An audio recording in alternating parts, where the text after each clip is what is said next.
বাজাজ কোম্পানির পালসার সিরিজের বাইকগুলো বাংলাদেশের বাজারে খুবই জনপ্রিয়, কিন্তু দীর্ঘদিন যাবত এই একই ডিজাইনে থাকার ফলে এবং কম ফিচার্স থাকার কারণে এই বাইকগুলো ধীরে ধীরে বাজার হারিয়ে ফেলেছে।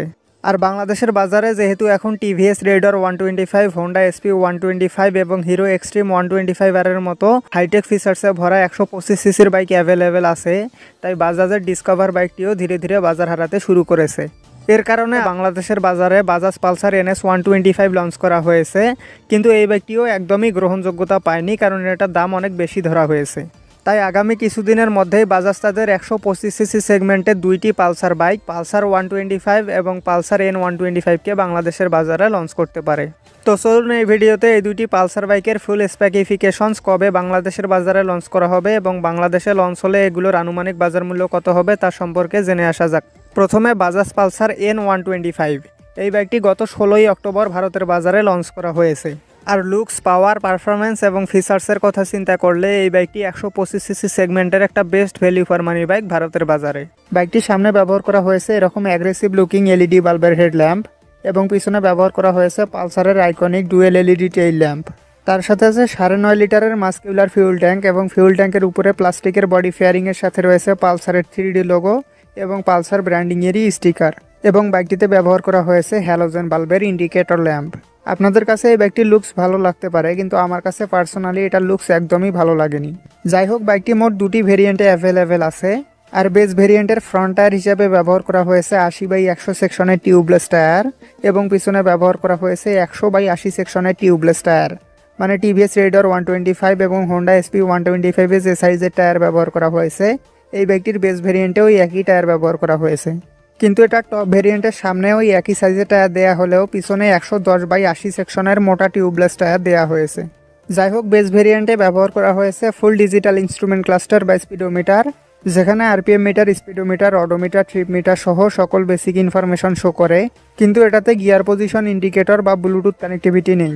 On the other hand, top ভেরিয়েন্টে ব্যবহার করা হয়েছে ফুল ডিজিটাল ইনস্ট্রুমেন্ট ক্লাস্টার বা স্পিডোমিটার, যেখানে RPM meter, speedometer, odometer, trip meter সহ সকল বেসিক ইনফরমেশন শো করবে। তার সাথে আছে ব্লুটুথ কানেক্টিভিটি, যার ফলে আপনি আপনার স্মার্টফোনকে এই মিটারের সাথে কানেক্ট করতে পারবেন এবং সেখানে কল অ্যালার্ট এবং SMS অ্যালার্ট সহ বেশ কিছু বেসিক ইনফরমেশন পেয়ে যাবেন।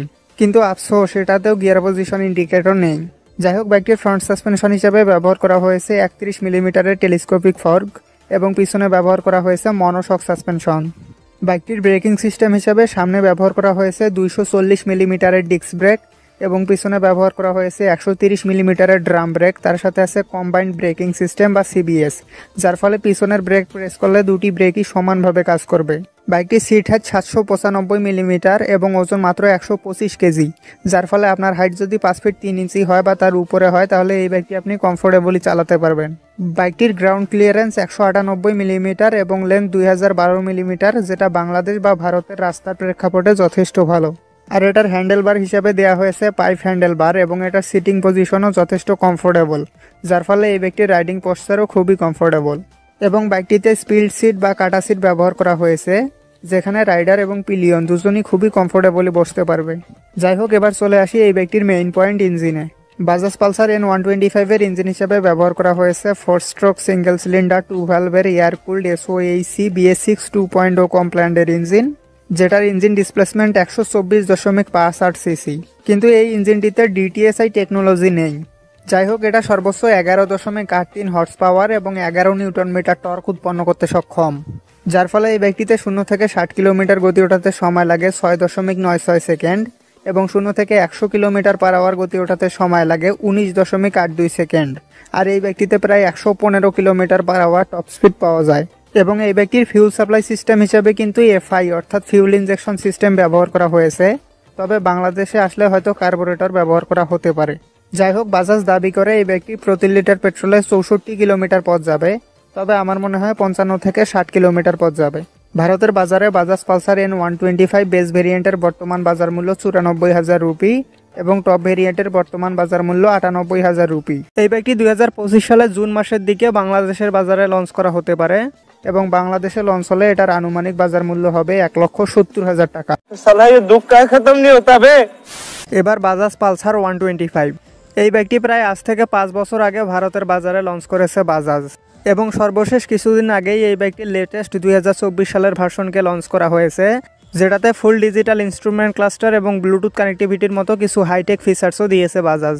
বাইকটির সামনে ব্যবহার করা হয়েছে পালসারের আইকনিক ডিসেন্ট লুকিং হ্যালোজেন বাল্বের হেডল্যাম্প এবং পিছনে ব্যবহার করা হয়েছে সেই পালসারের iconic dual LED tail lamp. আর আমার কাছে পার্সোনালি পালসারের এই ব্যাকসাইডের ডিজাইনটি খুবই ভালো লাগে। যাই হোক, বাইকটিতে রয়েছে 11.5 লিটারের মাস্কুলার ফিউল ট্যাঙ্ক এবং ফিউল ট্যাঙ্কের উপরে আকর্ষণীয় গ্রাফিক্সের স্টিকারের সাথে রয়েছে পালসারের 3D লোগো। আর বাইকটিতে আছে হ্যালোজেন বাল্বের ইন্ডিকেটর ল্যাম্প। পালসার 125 এর সামনে ব্যবহার করা হয়েছে 80/100 সেকশনের টিউবলেস টায়ার এবং পিছনে ব্যবহার করা হয়েছে 100/90 সেকশনের টিউবলেস টায়ার, যেটা 125 সিসি সেগমেন্টে যথেষ্ট ভালো। আর এই একই সাইজের টায়ার কিন্তু পালসার NS 125, হোন্ডা SP 125 এবং TVS Raider 125 এও ব্যবহার করা হয়েছে। যাই হোক, বাইকটির ফ্রন্ট সাসপেনশন হিসেবে দেয়া হয়েছে টেলিস্কোপিক সাসপেনশন এবং পিছনে দেয়া হয়েছে twin shock Nitrox suspension. Pulsar 125 এর নতুন ভার্সনে ব্যবহার করা হয়েছে ফুল ডিজিটাল ইনস্ট্রুমেন্ট ক্লাস্টার বা স্পিডোমিটার, যেখানে RPM meter, speedometer, odometer, trip meter সহ সকল বেসিক ইনফরমেশন শো করে, তবে এটাতে গিয়ার পজিশন ইন্ডিকেটর নেই। কিন্তু এই বাইকটিতে আছে ব্লুটুথ কানেক্টিভিটি, যার ফলে আপনি আপনার স্মার্টফোনকে এই মিটারের সাথে কানেক্ট করতে পারবেন এবং মিটারে কল অ্যালার্ট এবং SMS অ্যালার্ট পেয়ে যাবেন। এমনকি আপনার ফোনে কে কল করছে সেটাও এই মিটারে দেখা যাবে। তাছাড়া এই বাইকটি প্রতি লিটার পেট্রোলে গড়ে কত কিলোমিটার মাইলেজ দিচ্ছে তাও এই মিটারে শো করে। মানে গিয়ার পজিশন ইন্ডিকেটর না থাকলেও পালসার 125 125 সিসি সেগমেন্টের one of the most powerful বাইকের সাথে সাথে one of the most features loaded বাইকও হয়ে গেছে। যাই হোক, বাইকটির ব্রেকিং সিস্টেম হিসেবে সামনে ব্যবহার করা হয়েছে 240 মিলিমিটারের ডিস্ক ব্রেক এবং পিছনে ব্যবহার করা হয়েছে 130 মিলিমিটারের ড্রাম ব্রেক। তার সাথে রয়েছে কম্বাইন্ড ব্রেকিং সিস্টেম বা CBS, যার ফলে এই বাইকটির পিছনের ব্রেক প্রেস করলে দুটি ব্রেকই একদম সমানভাবে কাজ করবে। বাইকটি সিট হাইট 790 মিলিমিটার এবং ওজন 140 কেজি, যার ফলে যাদের হাইট 5 ফিট 3 ইঞ্চি বা তার উপরে তারা ইজিলি এই বাইকটিকে চালাতে পারবে। তবে আপনার হাইট যদি 5 ফিট 3 ইঞ্চি এর একটু নিচে হয় তবুও এটা চালাতে পারবেন, কিন্তু কমফোর্টেবলি চালাতে পারবেন না। বাইকটির স্টার্টিং মেথড হিসেবে সেলফ স্টার্ট এবং কিক স্টার্টার রয়েছে, যার ফলে শীতকালে ব্যাটারি ডাউন হলে খুব একটা সমস্যা হবে না। আর এই বাইকটির হ্যান্ডেলবার হিসাবে পালসারের আইকনিক 3 পার্ট হ্যান্ডেলবার দেওয়া হয়েছে, যার ফলে এটা চালানোর সময় একটু স্পোর্টিনেস পাওয়া যাবে। বাইকটি মোট দুটি ভেরিয়েন্টে অ্যাভেলেবেল আছে, একটি হচ্ছে সিঙ্গেল সিট এবং আরেকটি স্পিড সিট বা কাটা সিট। আর দুটি বাইকেরই সিট 755 মিলিমিটার লং, যার ফলে রাইডার এবং পিলিয়ন দুজনই খুবই আরাম করে সিটে বসতে পারবে। যাই হোক, এবার চলে আসি এই বাইকটির মেইন পয়েন্ট, ইঞ্জিনে। বাজাজ পালসার 125 এর ইঞ্জিন হিসেবে ব্যবহার করা হয়েছে 4 স্ট্রোক সিঙ্গেল সিলিন্ডার 2 ভ্যালভের air cooled SOAC DTSI BS6 কমপ্ল্যান্ডের ইঞ্জিন, যেটার ইঞ্জিন ডিসপ্লেসমেন্ট 124.4 সিসি। আর এই ইঞ্জিনটি সর্বোচ্চ 11.8 হর্স পাওয়ার এবং 10.8 নিউটন মিটার টর্ক উৎপন্ন করতে সক্ষম, যার ফলে এই বাইকটিতে প্রায় 108 kilometre per hour top speed পাওয়া যাবে এবং 0 থেকে 60 কিলোমিটার গতি ওঠাতে সময় লাগবে মাত্র 6 সেকেন্ড। এখন আসল কথা, এই বাইকটি বাংলাদেশের বাজারে কবে নাগাদ লঞ্চ করা হতে পারে এবং বাংলাদেশে লঞ্চের পরে দাম কত রাখা হবে। এই বাইকটি 2025 সালে জুন মাসের দিকে বাংলাদেশের বাজারে লঞ্চ করা হতে পারে। আর ভারতের বাজারে এই বাইকটির স্টার্টিং এক শোরুম প্রাইস 81,000 রুপি, সেই হিসাবে বাংলাদেশে আসলে এর আনুমানিক বাজার মূল্য হবে 1,60,000 টাকা। মারো হামকো জিন্দা মত ছোড়ো সালো। তো এই ছিল আজকের ভিডিওটি ভালো লেগে থাকলে একটি লাইক অবশ্যই করবেন এবং এরকমই বাইক রিলেটেড ভিডিও পাওয়ার জন্য চ্যানেলটি সাবস্ক্রাইব করে বেল নোটিফিকেশনটি অন করে রাখবেন। Ride safe for ride again, see you in the next video.